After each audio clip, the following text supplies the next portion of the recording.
આશ્રમમાં હું અને મારી મમ્મી અને મારા દાદા અને મારી દાદી આવે છે. બાપુજીનો આશ્રમ છે, એને નુકસાન ના થવું જોઈએ.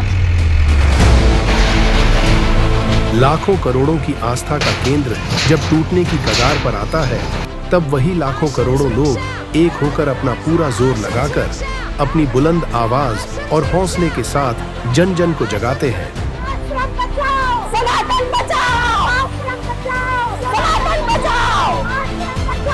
सनातन बचाओ! यहाँ पे मेरा बचपन बीता है. અમારી જે આસ્થાનું કેન્દ્ર છે એ સચવાઈ રહે અને એ રીતે ઓલિમ્પિકનું આયોજન થાય એટલી જ અમારી અપીલ છે.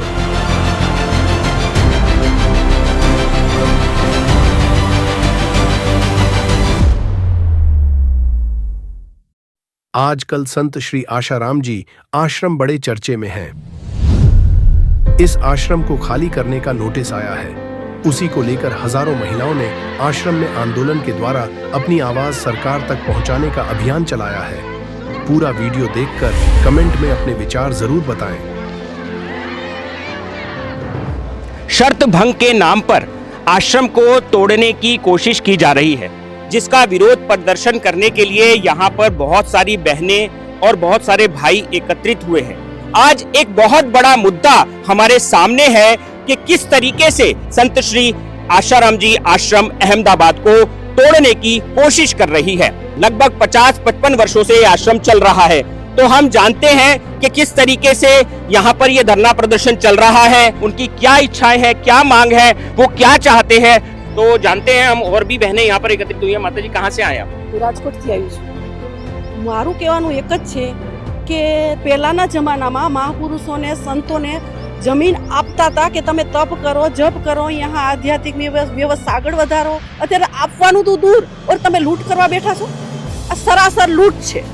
પણ આવી રીતે તમે નોટિસ આપો, નોટિસ આપવાની હિંમત કેમ કરી? તમને એવો વિચાર કેમ આવ્યો? તમારું મગજ બંધ કેમ ન થયું? वास्तविक में देखा जाए तो बापू ने वो कार्य किया है जो सरकार को करना चाहिए, या जो शास्त्रों में लिखा गया है या WHO ने कहा गया है. सबका यही मानना है कि जनता को के हाथ में उनका स्वास्थ्य हो, जनता को आत्मनिर्भर बनाया जाए. उन्हें पता हो कि मुझे ये तकलीफ है और उसका ये सोल्यूशन है, ना कि उनके पैसे लूटने के लिए उनको कई दिनों तक एडमिट रखा जाए, जो बहुत सारे स्कैम्स अभी चल रहे हैं. आप किसी भी डॉक्टर से पूछ लीजिएगा. गरीब से गरीब व्यक्ति और अमीर से अमीर व्यक्ति जो कर पाए, ऐसे सोल्यूशंस बापू ने सबको प्रदान किए हैं. और आज भी देखिए अगर आप, तो WHO का जो स्टेटिस्टिक्स है उसके मुताबिक 2012 से 2030 तक के बीच में आप और मैं हमारा टैक्स का पैसा भर के 85 लाख करोड़ रुपए चुकाएंगे. किस लिए? मानसिक अशांति के कारण होने वाले भारत को नुकसान के लिए. और इस मानसिक अशांति का सोल्यूशन हार्वर्ड ने क्या बताया है? योग. ओलंपिक 2036 अहमदाबाद सरदार वल्लभ भाई पटेल एनक्लेव में होने की संभावना है. लेकिन सरदार पटेल प्राचीन भारतीय गुरुकुल परंपरा और संतों के योगदान का सम्मान करते थे. उन्होंने बार बार कहा कि भारत की एकता केवल राजनीतिक नहीं, बल्कि धार्मिक, सांस्कृतिक और ऐतिहासिक भावनात्मक बंधनों पर आधारित होनी चाहिए. मंदिरों और आश्रमों को उन्होंने राष्ट्रीय चेतना और संस्कृति को पुनर्जीवित करने के साधन के रूप में देखा. उन्होंने सोमनाथ मंदिर का जीर्णोद्धार भी करवाया. आज वो हयात होते तो क्या ये आश्रम तोड़ने देते? आज हम यहाँ उस स्थान पर खड़े हैं जहाँ के एक महान विभूति हमारी माँ श्री महंगीबा जी का समाधि स्थल है. तो कहने को तो हम हिंदू राष्ट्र में रह रहे हैं, लेकिन अभी क्या हो रहा है कि हमारे आश्रम जो कि आस्था का केंद्र है, आध्यात्मिकता यहीं से बस पूरे भारत भर में और विश्व में प्रसारित हो रही है. सरकार को मैं ये कहना चाह रही हूँ कि ये कहाँ तक उचित है कि ऐसी महान विभूति का जो समाधि स्थल है वो हट, और आश्रम जो एक आध्यात्मिक स्पंदन से पूरा ओतप्रोत है, उनके लिए खेल कूद के मैदान के लिए इनको हटाना कहाँ तक उचित है? खेल का मैदान तो दूसरी कहीं जगह पे शिफ्ट भी किया जा सकता है, पर यह समाधि क्या दूसरी जगह शिफ्ट की जा सकती है? थोड़े समय के आयोजन के लिए स्थायी रूप से जो आध्यात्मिक धरोहर है इसे हटाना, इसे नष्ट करना, ये कहाँ तक उचित है? एक तरफ तो वो राम मंदिर बनवा रहे हैं और दूसरी तरफ वो आश्रम तोड़वा रहे हैं. उन्हें ये थोड़ा तो विचार करना चाहिए कि ये लाखों हिंदुओं, करोड़ों हिंदुओं की आस्था का केंद्र है. ऐसा नहीं कि ये 2-4 लोगों का आश्रम है, लाखों हजारों लोग यहाँ से जुड़े हैं.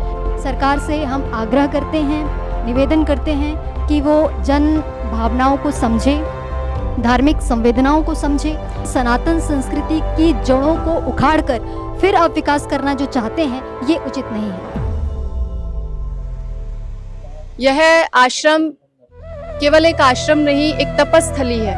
बापूजी के आशीर्वाद से, इस बड़दादा की परिक्रमा करने से लाखों करोड़ों लोगों की मनोकामनाएं भी पूरी हुई हैं। जब इस वट वृक्ष के पास बैठकर जप किया जाता है, ध्यान किया जाता है, तो वो मानसिक तनाव दूर हो जाता है, अपने आप ही दूर हो जाता है।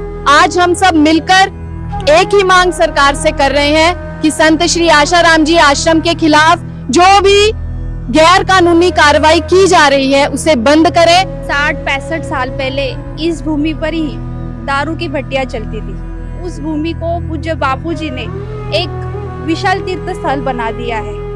उनकी कड़ी मेहनत है इसके पीछे, और यहाँ से जो सुख शांति का जो मार्ग मिलता है, लोगों को जीवन जीने की कला मिल रही है, उस आश्रम को तोड़ के सरकार को भी क्या मिलने वाला है।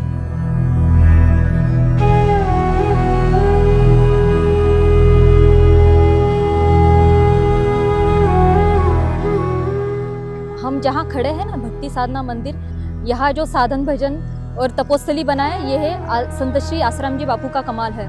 ये आश्रम केवल एक ज़मीन का टुकड़ा नहीं है, यहाँ के कण कण में आध्यात्मिकता बसती है। यहाँ का वाइब्रेशंस आप आके देखिए, आपको पता चलेगा, एक पॉजिटिव एनर्जी यहाँ पर प्राप्त होती है। इतना ही नहीं, बच्चों की भावना है, बूढ़े बुजुर्ग हर किसी की धार्मिक भावनाएं, मन की शांति यहाँ से जुड़ी हुई है। क्या इसे तोड़ना देश को तोड़ना नहीं है? आज जहाँ बमबारी हो रही है, लोगों की हत्याएं हो रही है, देश आपस में एक दूसरे के खून के प्यासे हो रहे हैं, बच्चे अनाथ हो रहे हैं, बहनें विधवाएं हो रही है, लोग विकलांग हो रहे हैं, कुछ देखा नहीं जाता। याद रखिएगा, ऐसे देशों में ऐसी व्यासपीठ नहीं है। आज जहाँ विदेशों में युवा धन बर्बाद हो रहा है, व्यसनी हो रहा है और डिप्रेशन का शिकार हो रहा है, वहाँ ऐसी व्यासपीठें नहीं है। जहाँ आज बहनें छोटी उम्र में बच्चियां बेटियां गर्भवती हो जा रही है, अपना जीवन नष्ट भ्रष्ट कर देती है, वहाँ ऐसी व्यासपीठें नहीं है। भारत देश कौन सी दिशा में कदम बढ़ा रहा है, इसको विकास बोलेंगे कि क्या बोलेंगे? जहाँ ज्ञान नहीं होने के अभाव से इतने सारा हो रहा है, तो जहाँ ज्ञान पहले से मिल रहा है, ऐसी जगह को नष्ट करके आप साबित क्या करना चाहते हो? आपको भी लगता है कि लाखों करोड़ों की आस्था के केंद्र की रक्षा हो, सुरक्षित रहे, तो हमारे साथ आश्रम बचाओ आंदोलन में जुड़े और डिस्क्रिप्शन में दी गई लिंक पर क्लिक करके पिटीशन साइन करें।